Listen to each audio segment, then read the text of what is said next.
दोस्तों, इजराइल ने 4 दशकों बाद अपना खुद का स्टील्थ फाइटर जेट बनाने पर फिर से विचार करना शुरू कर दिया है और इस महा प्रोजेक्ट में भारत के 5th generation fighter jet AMCA के साथ एक बहुत बड़ी रणनीतिक पार्टनरशिप की संभावनाएं जताई जा रही हैं। जुलाई 2026 में आई ब्लूमबर्ग और यरूशलेम पोस्ट की रिपोर्ट के मुताबिक एक वरिष्ठ इजरायली अधिकारी ने F-35 तकनीक के आधार पर स्वदेशी स्टील्थ फाइटर और एक कॉम्बैट ड्रोन बनाने के 10 साल के बड़े प्लान की रूपरेखा पेश की है। लेकिन दशकों तक पूरी तरह अमेरिकी फाइटर जेट्स पर निर्भर रहने वाला इजराइल अचानक अपनी दिशा क्यों बदल रहा है और इस सीक्रेट प्रोजेक्ट में भारत की अहमियत इतनी ज्यादा क्यों है। इस वीडियो को अंत तक जरूर देखिएगा, क्योंकि आगे हम समझेंगे इजराइल की एक बड़ी मजबूरी कैसे भारत के लिए एक गेम चेंजर बन सकती है। और इस पूरी डील में एक ऐसा पेज भी है जिससे भारत को भविष्य की खातिर हर हाल में बचना होगा। दरअसल 1967 के 6 डे वॉर के बाद से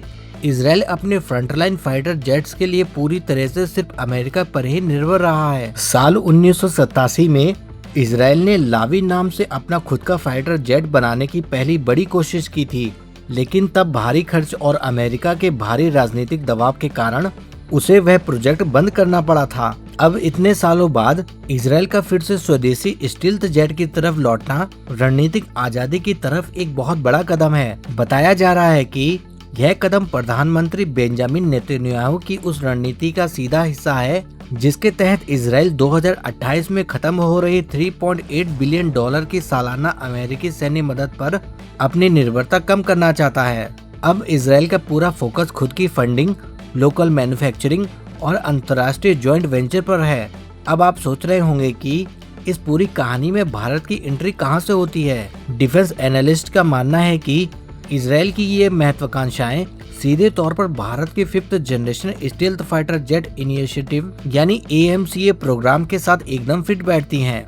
लेकिन हकीकत में इजराइल के सामने एक बहुत बड़ी तकनीकी चुनौती खड़ी है।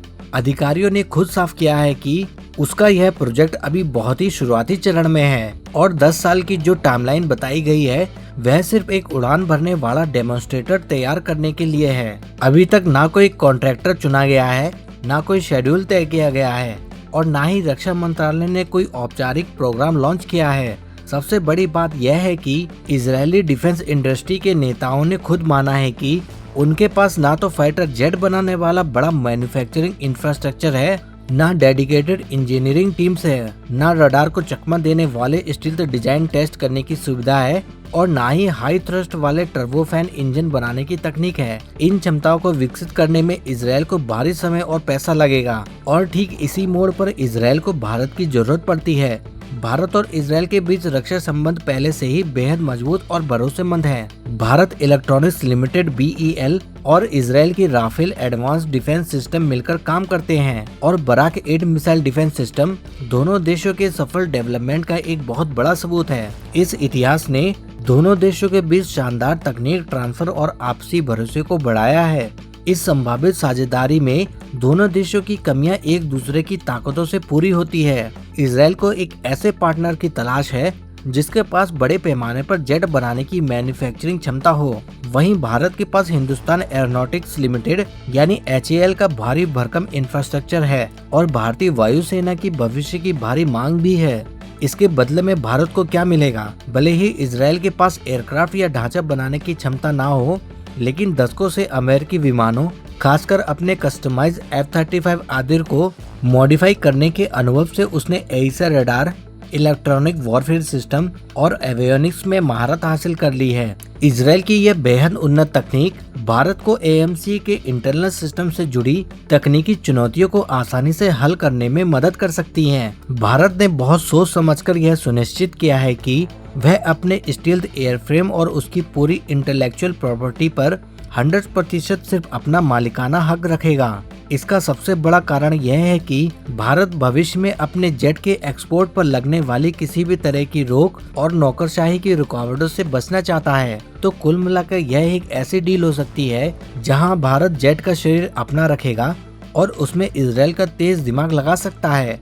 आपको क्या लगता है, क्या भारत को अपने सबसे अहम AMCA प्रोजेक्ट को जल्दी से पूरा करने के लिए इजरायली इलेक्ट्रॉनिक और रडार तकनीक की मदद लेनी चाहिए या फिर 100% तक स्वदेशी तकनीक विकसित होने का इंतजार करना चाहिए?